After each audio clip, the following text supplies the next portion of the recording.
último año y medio llevo más de 58 denuncias. Alguien es muy delincuente, o el denunciante o el denunciado. Mientras no te tengas que sentar en el banquillo, no hay por qué dimitir. Después de juicios, muchísimas personas son declaradas inocentes. 3 horas quedan para que arranque una campaña peculiar, con nuevas formaciones en auge, muchas candidaturas y una condición indeseable en no pocos de los que se presentan. También aquí en Galicia, la justicia marca el devenir de esta recta final hacia ese 24M. 27 de los candidatos gallegos a hacerse con una alcaldía están imputados.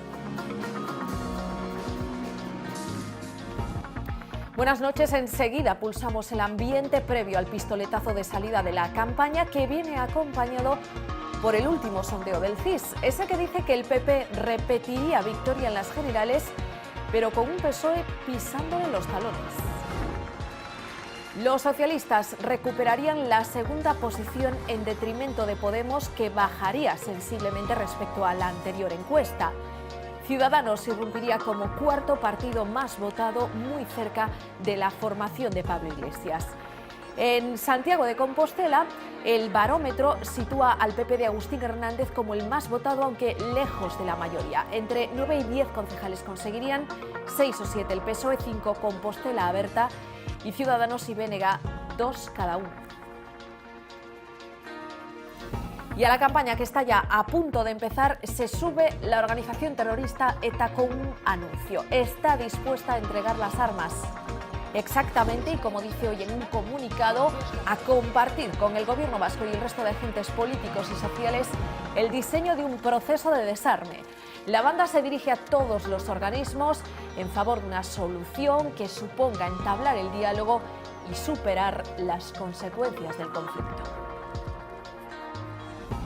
Sus declaraciones, constatación de una realidad estadística difícil de rebatir, han reavivado la polémica.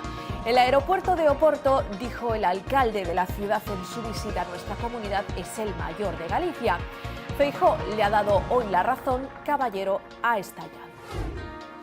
El alcalde de A Coruña, el anfitrión del regidor portugués, nos lo tomó a mal, asegurando que Alvedro y Sá Carneiro no son rivales sino complementarios, pero para el alcalde de Vigo esto pone de manifiesto lo que lleva denunciando desde hace tiempo, que Peinador está discriminado y que es el único que no recibe ayudas.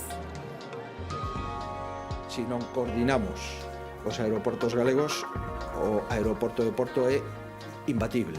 A culpa, desde logo, non é dos portugueses, a culpa non é de Porto, a culpa é de quen goberna en Galicia. Nos está dañando el señor Feijóo de forma indescriptible, pero vamos a sacar el aeropuerto adelante. Más cerca de ser patrimonio de la humanidad, el Consejo Internacional de Monumentos y Sitios ha dado su visto bueno a la vieja aspiración del Camino Norte, el que entra por Amariña, y el camino primitivo, que lo hace por Afonsagrada. La confirmación oficial del título deberá producirse este verano en Alemania. El francés lo tiene desde 1993. Una educación de calidad para todos, ese es el objetivo por el que lucha sin armas Kailash Satyarthi, Premio Nobel de la Paz 2014. Hoy no lo hemos podido tener más cerca, ha visitado esta casa, La Voz de Galicia. El activista indio traslada en su gira institucional por nuestra comunidad una petición: que la globalización sea la de la compasión.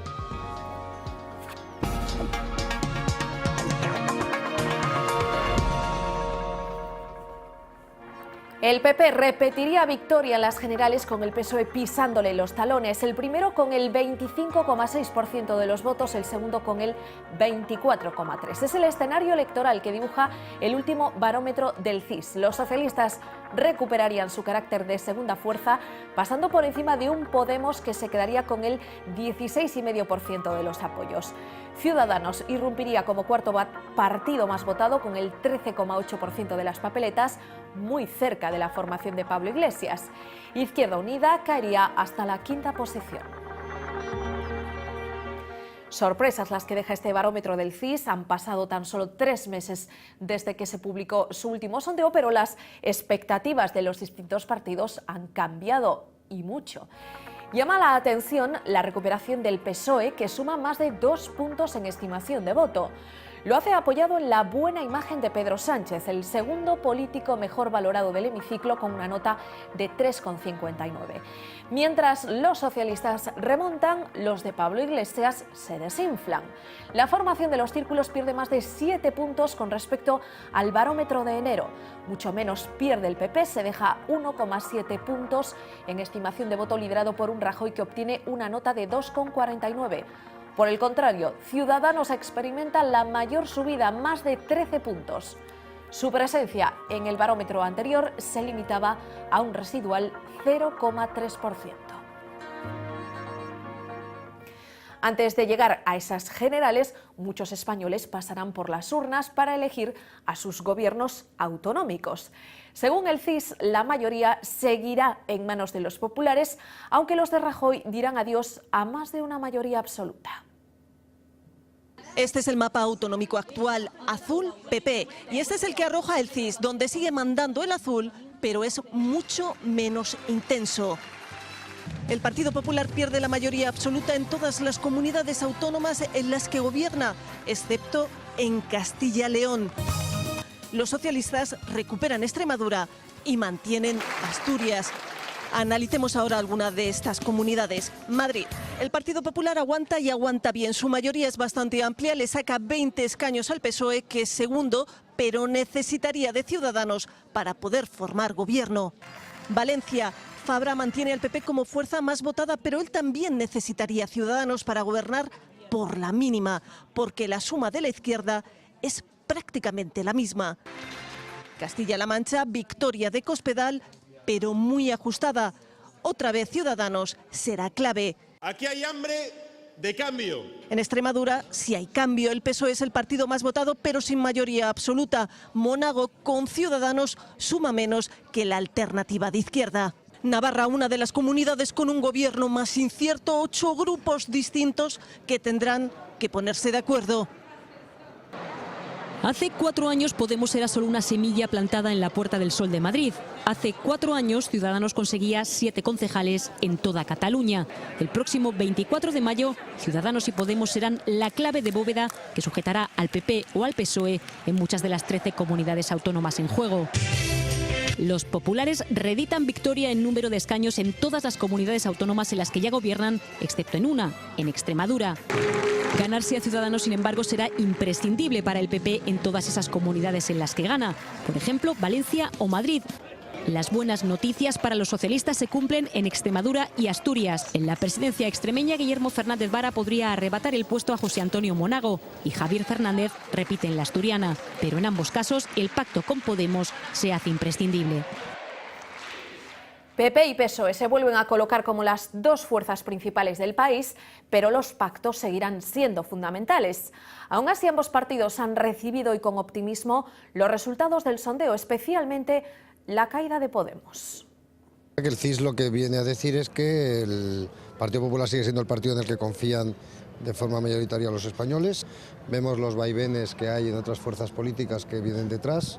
¿Por qué uno que subía mucho ahora está bajando mucho? Pues porque ha definido su discurso. Ya no vale con ser simpático nada más. El Partido Socialista sigue siendo una fuerza política importante. Llevó al país a la ruina. En campaña electoral, el discurso sobre los pactos es el discurso de los perdedores. Es cierto que el Partido Socialista sigue recuperándose en todas las encuestas. Y la recuperación, yo lo he dicho alguna vez, no iba a ser una remontada, pero iba a ser imparable porque iba a ser gradual. En segundo lugar, certifica que el Partido Socialista es la única alternativa. Y yo creo que las maniobras tácticas, los dogmas, pues tienen un tiempo limitado de vida y de credibilidad. Yo creo que el Partido Popular, sistemáticamente, durante el tiempo que lleva gobernando, se ha sentado en 3 cosas: mentiras, desigualdad y corrupción. Por eso el PP está en caída libre. El barómetro del CIS incluye también previsiones para algunas ciudades españolas, entre ellas la de Santiago de Compostela, donde el PP de Agustín Hernández volvería a ser la fuerza más votada. La más votada, pero lejos de la mayoría absoluta fijada en 13 concejales. Lograrían entre 9 y 10.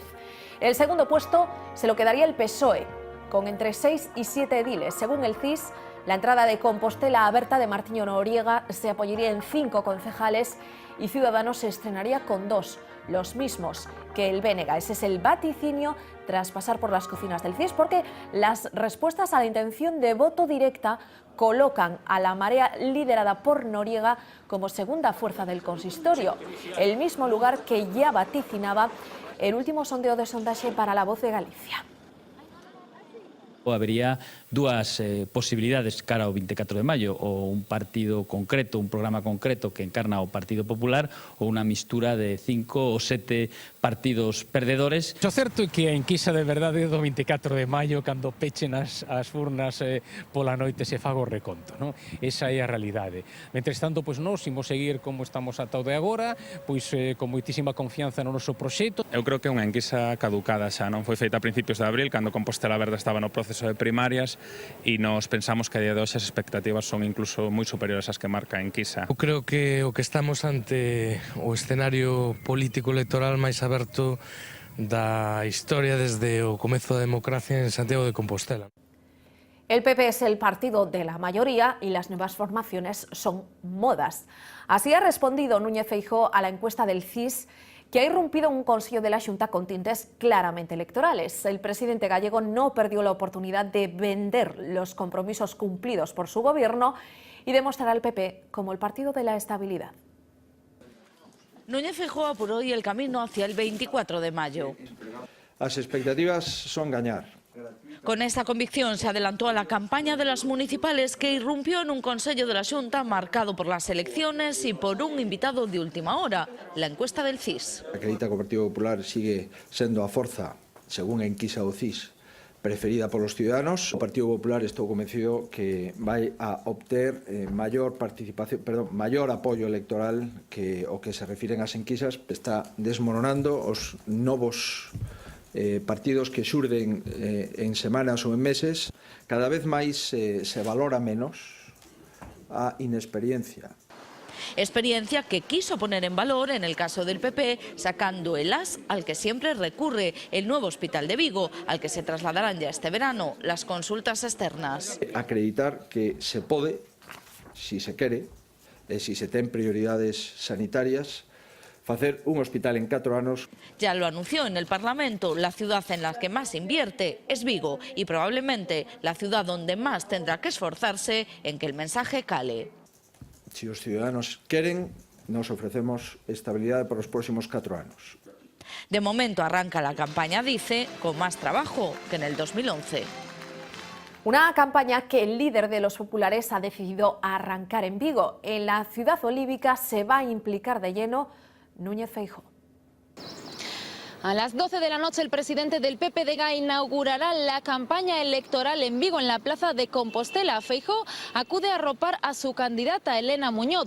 De las 3 apuestas personales del presidente, Elena Muñoz sería la que cosecharía peor resultado frente a Abel Caballero. De ahí que Feijóo gane presencia en Vigo esta campaña, una ciudad por la que también pasará el presidente del gobierno, Mariano Rajoy, el viernes día 15, el mismo día que también visitará Vigo Alberto Garzón. Y a apenas 70 kilómetros, en Santiago, dará el pistoletazo de salida a la campaña el PSDG.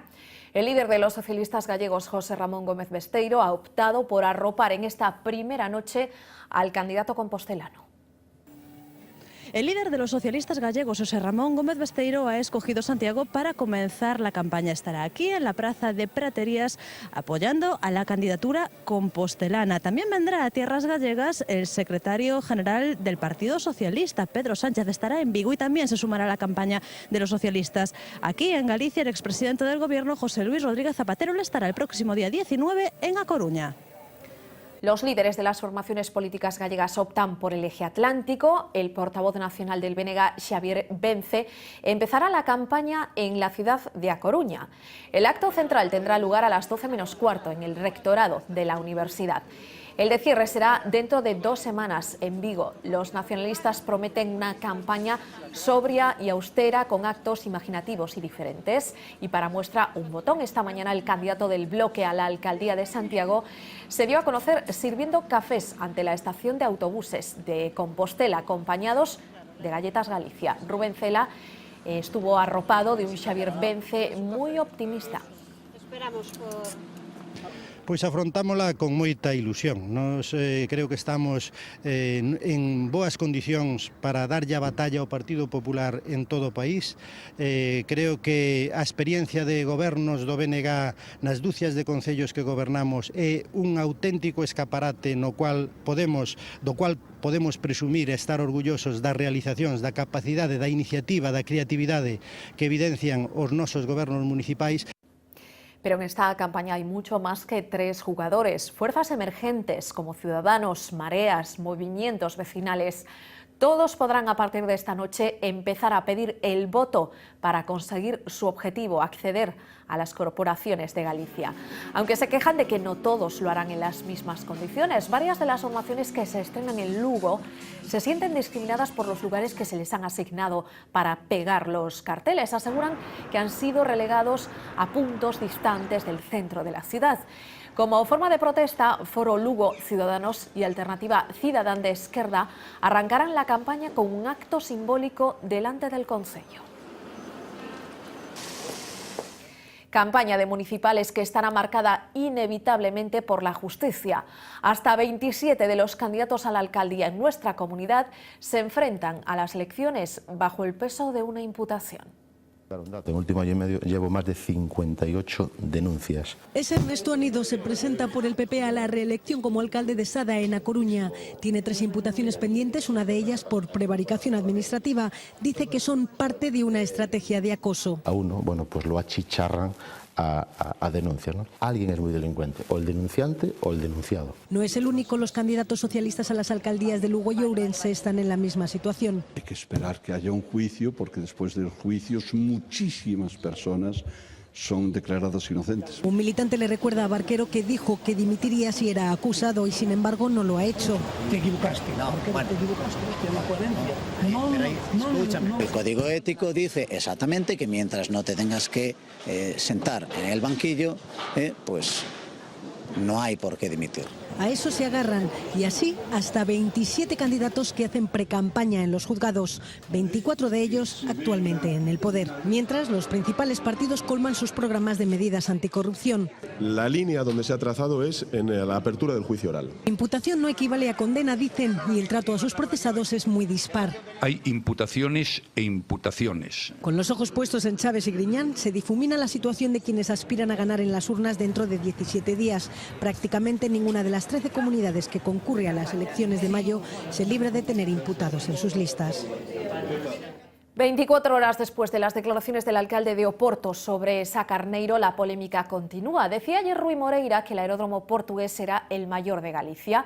El alcalde de A Coruña no pareció tomárselo mal, de hecho dijo que no eran rivales, sino complementarios, pero no ha reaccionado de la misma forma un Abel Caballero que interpreta esas palabras como el aval a su teoría, que la Xunta quiere cerrar Peinador. Feijóo le ha animado a cooperar en vez de luchar. A maior competencia que teñen os aeroportos galegos é o Porto. E eso vímolo dicindo desde aquí desde fai 6 anos. Creo que o alcalde do Porto dixo cousas bastante sensatas. Siguen os 3 alcaldes, pois cada un por o seu lado, e, por suposto, dándolle unha enorme ventaxa a Porto. Se non coordinamos os aeroportos galegos, o aeroporto de Porto é imbatible. Ayer quedó claro que aquí hay subvenciones de la Xunta de Galicia para Coruña y para Santiago, subvenciones del Gobierno de Portugal para Oporto, y Vigo recibe 0 euros del señor Feijóo, que se plantea como objetivo cerrar el aeropuerto de Vigo. Pero también les tengo que decir, nos está dañando el señor Feijóo de forma indescriptible, pero vamos a sacar el aeropuerto adelante con la ayuda y el apoyo de toda la ciudad. Temos moi malos servicios, moi malas conexións e efectivamente abrimos as portas a que outros acaben sendo a alternativa, non? A culpa, desde logo, non é dos portugueses, a culpa non é de Porto, a culpa é de quen goberna Galicia sin ter un proxecto de país.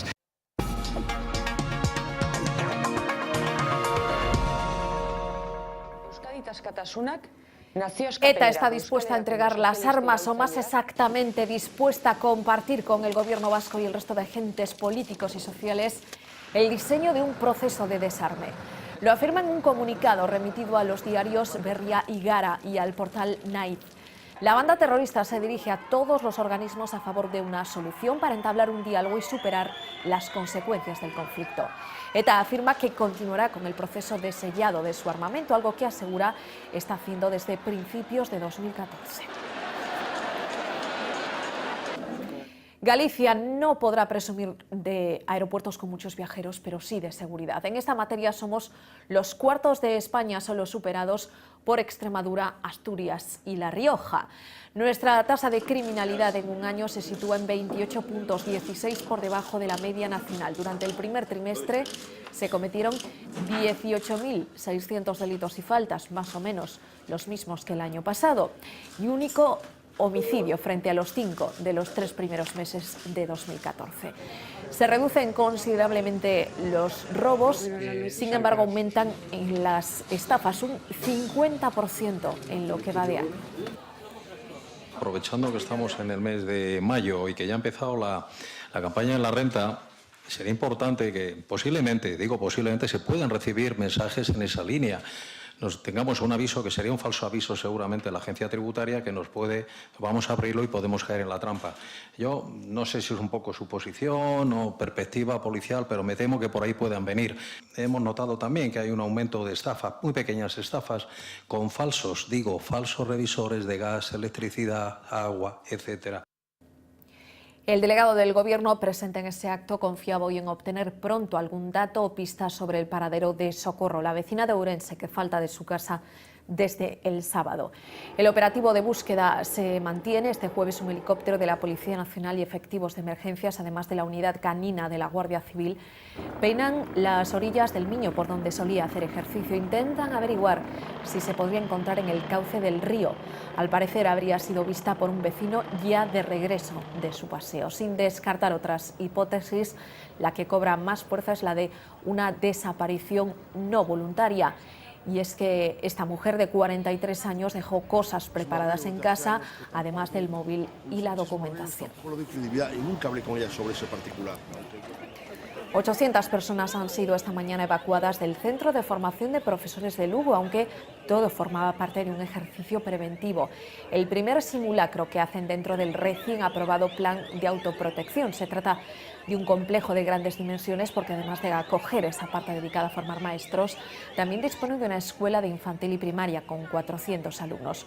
Una estructura antigua que supone un mayor reto a la hora del desalojo. Primera experiencia de respuesta ante una emergencia y prueba superada.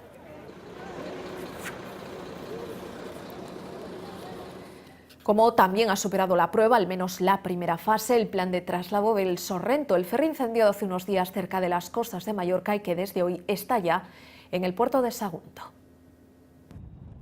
El Sorrento espera en el puerto de Sagunto mientras los técnicos examinan sus entrañas. El armador del barco ha asegurado que los tanques de combustible están perfectamente sellados, pero aquí no se quiere correr riesgos. El barco está rodeado por una barrera de contención por si hubiera algún escape. Ahora la tarea más urgente es apuntalar el pontón de proa para poder descargar los 123 vehículos que hay en su interior. Lo que se puede ver, chatarra, pero no sabemos nada más, que no sabemos nada.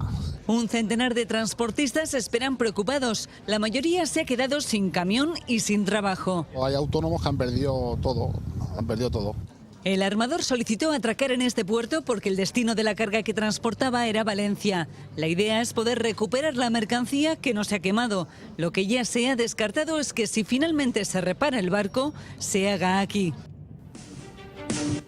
Estas que ven son imágenes de la NASA, el antes y el después del efecto del cambio climático sobre distintos puntos de nuestro planeta.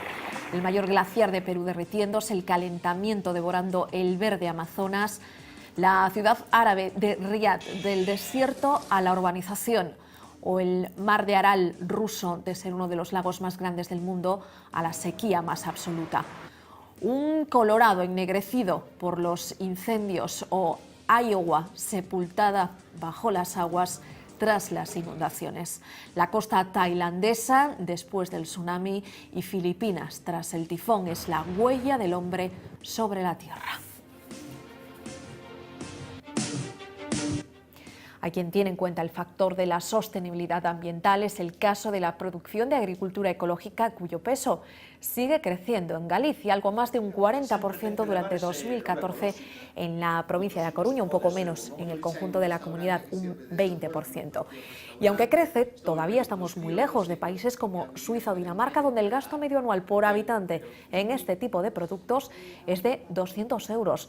Aquí nos gastamos alrededor de 20. El volumen de negocio que mueve la agricultura ecológica en Galicia se ha incrementado en los últimos 12 meses en 5,3 millones de euros. É moi difícil explicarlle a un consumidor todo o que lle pode aportar un produto ecológico, pero as fases de certificación que pasan no noso Consello, desde un produto que está controlado na horta, poñamos unha lechuga, hasta que chega a un linier ou chega a unha plaza onde un consumidor o vai a comprar, está certificado en todo momento. Se pasa por 2 maus, por 4 maus, esas 4 maus teñen que estar inscritas no Consello Regulador. Non se perde nunca a trazabilidade dese produto. Está sempre, digamos, certificado. Certificado e acreditado. La vieja aspiración de convertir el Camino Norte y el Camino Primitivo en Patrimonio de la Humanidad está más cerca. El Consejo Internacional de Monumentos y Sitios ha dado su informe favorable. Una opinión positiva después de que 2 evaluadores recorriesen las 2 rutas jacobeas, la del norte, que entra en Galicia por A Mariña, y la primitiva, que accede a nuestra comunidad por A Fonsagrada. Esta última es la ruta más antigua de peregrinación a Compostela. La confirmación oficial del título se producirá este verano en Alemania durante la reunión del Comité del Patrimonio de la Humanidad.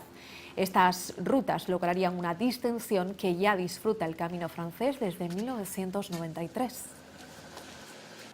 Esta declaración, si se lleva a cabo, que esperemos que sí, en el verano, pues viene a reconocer un poco el prestigio de estas rutas, y también creo que es importante porque evitará que el Camino francés, ya reconocido con este título, se siga masificando, se continúe masificando. Entonces trataremos de repartir un poco, que los peregrinos también transiten por el Camino Primitivo y el Camino Norte. Hoy esta casa, La Voz de Galicia, ha tenido el honor de recibir al Premio Nobel de la Paz Kailash Satyarthi, que se encuentra de visita institucional en nuestra comunidad. El presidente de la Marcha Global contra el Trabajo Infantil obtuvo el galardón el pasado año por su lucha contra la represión de los niños y los jóvenes y por su mensaje, el derecho de todos a la educación, a una educación de calidad. El activista indio reclama una globalización de la compasión. 168 millones de niños y niñas y menores de 18 años son víctimas del trabajo infantil, la esclavitud y la prostitución. 58 millones no han entrado nunca en un colegio, otros 250 millones son analfabetos. If we don't invest adequate funding on education, we are failing our present and we are failing our future by way of failing our children. That is unacceptable. What is needed in the world? Only 18 billion additional dollars are needed to ensure education for all children. And that is just 4.5 days of global military expenditure.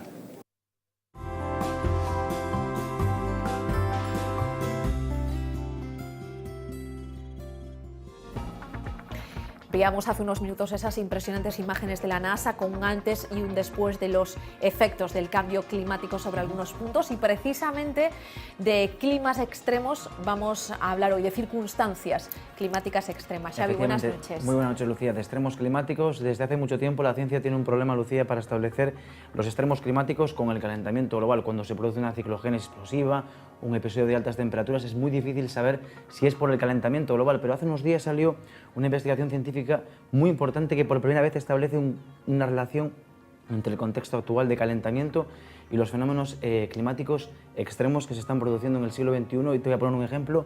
En el año 2003 se produjo en Europa una ola de calor muy grave, muy mortal, mató en el continente a más de 35.000 personas, aquí en España 15.000 víctimas mortales. En Denia, por ejemplo, se llegaron a alcanzar los 48 grados, que es una auténtica barbaridad, y ahora sabemos que ese fenómeno extremo fue consecuencia del cambio climático. Tiene que ver con eso. Pues vamos a centrar nuestra historia del tiempo en esos fenómenos y especialmente concretados aquí, en el caso de nuestro país.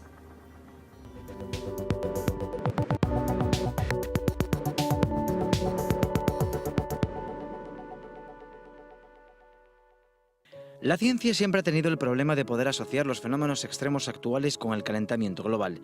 Eso es así porque el clima es media, pero también variabilidad y, por tanto, los eventos extremos como una ola de calor suceden de forma natural. Hoy, sin embargo, la temperatura media de la Tierra no es la misma, está aumentando, es decir, el contexto ha cambiado. La pregunta es, ¿también están cambiando los fenómenos extremos? Pues la respuesta no es nada fácil, pero una publicación reciente del prestigioso Instituto de Ciencias del Clima de Suiza acaba de arrojar algo de luz sobre esta cuestión. O que fixeron foi calcular esa variabilidade natural, sabendo, pois tendo en conta todas as redes de estacións mundiales e os modelos meteorolóxicos que se usan para facer os informes de evaluación do panel intergubernamental de cambio climático. Estes modelos, o primeiro que teñen que simular ben é a variabilidade natural do século XX para logo ter certa credibilidade nos seus pronósticos para o século XXI. Se nos quedamos na época actual, estes autores o que cuantifican é que máis do 70% das episodios de temperatura extremas si podemos decir que son debidas ao cambio climático. En chuvia non é o mesmo, porque a chuvia ten unha variabilidade moito máis grande que a temperatura. Por ejemplo, que en un día se alcance los 40 grados en A Coruña sería un extremo impensable. Pero si en 24 horas cayesen más de 100 litros por metro cuadrado, seguro que si vamos a los registros encontraremos que años atrás hubo un episodio parecido. Os episodios que sucedan agora mesmo de precipitación extrema é difícil asocialos. Nese artigo falan dun 18% de probabilidades de que ese evento concreto esté asociado ao cambio climático, pero xa a día de hoxe estamos aumentando moi considerablemente as probabilidades de temperaturas extremadamente altas. La investigación confirma además que la ola de calor que se registró en el verano del 2003 en Europa y que provocó la muerte de miles de personas en el continente fue consecuencia directa del cambio climático. O que sucedeu aí foi un anticiclón que estivo sobre Centro Europa, que achegou aire moi cálido procedente do norte de África, que invadiu prácticamente toda Europa, e sobre todo o peculiar desa situación foi que, primeiro, ese aire entrou moi para o norte, moito máis do normal, e o segundo foi a duración, que estivo prácticamente 15 días consecutivos enviando ese aire extremadamente cálido. En España, este episodio de altas temperaturas dejó más de 15.000 víctimas mortales y está considerado como el peor desastre natural ocurrido desde 1970. En el pasado, este tipo de extremos eran la excepción. En el futuro, pueden ser la norma. Os autores poñen un exemplo que realmente creo que é moi ilustrativo para entender este problema, e falan eles de cáncer de pulmón. Realmente, cando unha persoa desenvolve esta enfermidade, por desgracia se pode desenvolver de xeito aleatorio, pero cando un ten algún factor de risco, como ser fumador, por exemplo, pois eso incrementa. Entón, se nós podemos ter un grupo de non fumadores e outro de fumadores, podemos ver como se incrementa o risco de padecer esa enfermidade. Pois aquí estamos facendo o mesmo. Temos uns modelos e uns datos antes de que se comezase o cambio climático, uns modelos e uns datos actuais. E podemos cuantificar a probabilidade de como estamos incrementando a probabilidade de ter eses fenómenos extremos. Hay que recordar que los 14 años más cálidos de la historia se han registrado en el siglo XXI.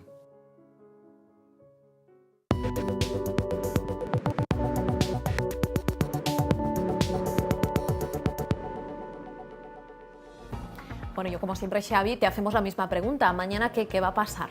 Bueno, pues mañana seguimos con la influencia de las borrascas que se mueven ahí por el Atlántico, vientos del suroeste, y eso, con vientos del suroeste, lo que vamos a tener una jornada con bastantes nubes y con algunas lluvias que van a ser muy débiles y que van a afectar sobre todo, como siempre, a la mitad oeste de la comunidad, menos hacia el interior. Bueno, mañana... Lluvias muy débiles. Yo soy muy impaciente. Mañana te pregunto por el fin de semana, que hay no pocos interesados en saber si llega o no ese calor o no llega.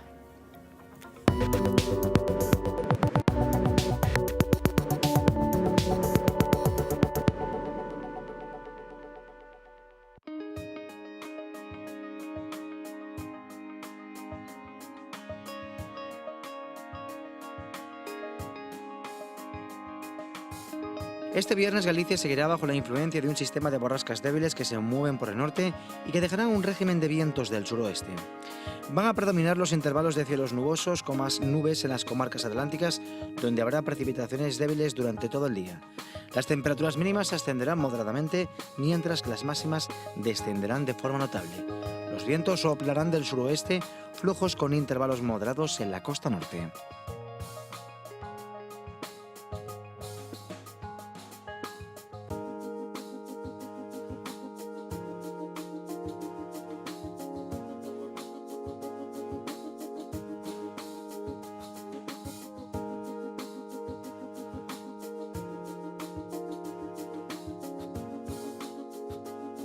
El sábado Galicia irá quedando poco a poco bajo la influencia de las altas presiones y amaneceremos con nubes bajas y bancos de nieblas que se irán disipando con el avance de la mañana.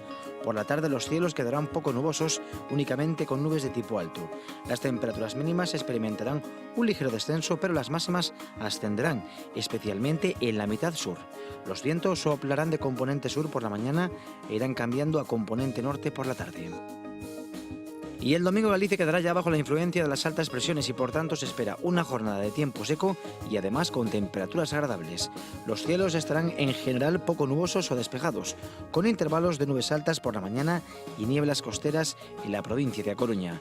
Las temperaturas experimentarán un ligero ascenso y los vientos soplarán flojos de dirección variable por la mañana y tomarán una componente norte con el avance del día.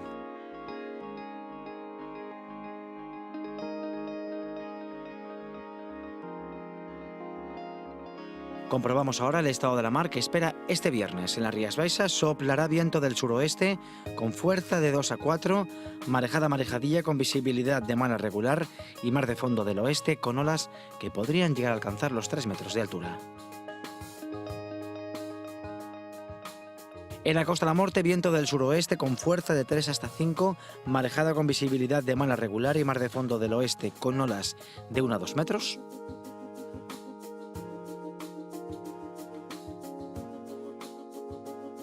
En la zona de Arte Abroribares, viento del suroeste con fuerza de 3 hasta 5, marejada fuerte marejada con visibilidad regular y mar de fondo del oeste con olas que podrían alcanzar el 1,5 metros de altura.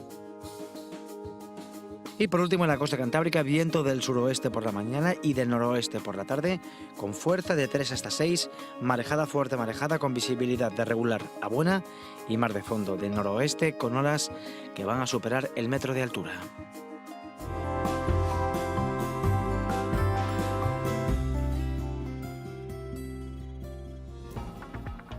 Enseguida, en menos de media hora, está el exalcalde de A Coruña, Francisco Vázquez, en el plató de Vía V para, entre otras cosas, compartir con él esos datos que hoy hemos conocido del CIS. Fernanda Tavares, muy buenas noches. ¿Qué tal, Lucía? Muy buenas noches. Efectivamente, seguimos buscando voces con las que compartir el momento político tan especial que estamos viviendo y que tiene una fecha clave, como todos saben, el próximo 24 de mayo. Paco Vázquez va a ser nuestro compañero esta noche con esa intención de analizar la última información que nos ha proporcionado el CIS, en la que, como ya saben, probablemente se indica que Podemos empieza a tener algún problema.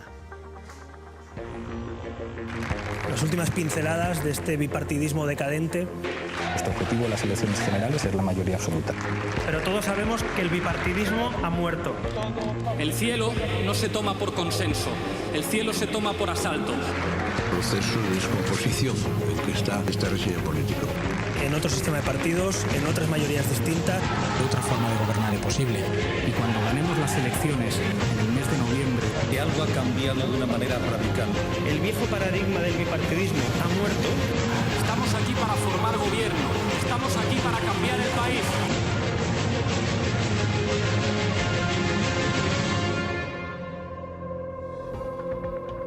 Vía V a partir de las 10 de la noche. Todavía nos quedan pendientes más contenidos. Hacemos una pausa y a la vuelta hablamos de ciencia hecha en España y de una institución, el CSIC, que lleva más de 75 años brindándonos conocimientos y experiencia. Hablamos con el director de su fundación. Hasta ahora.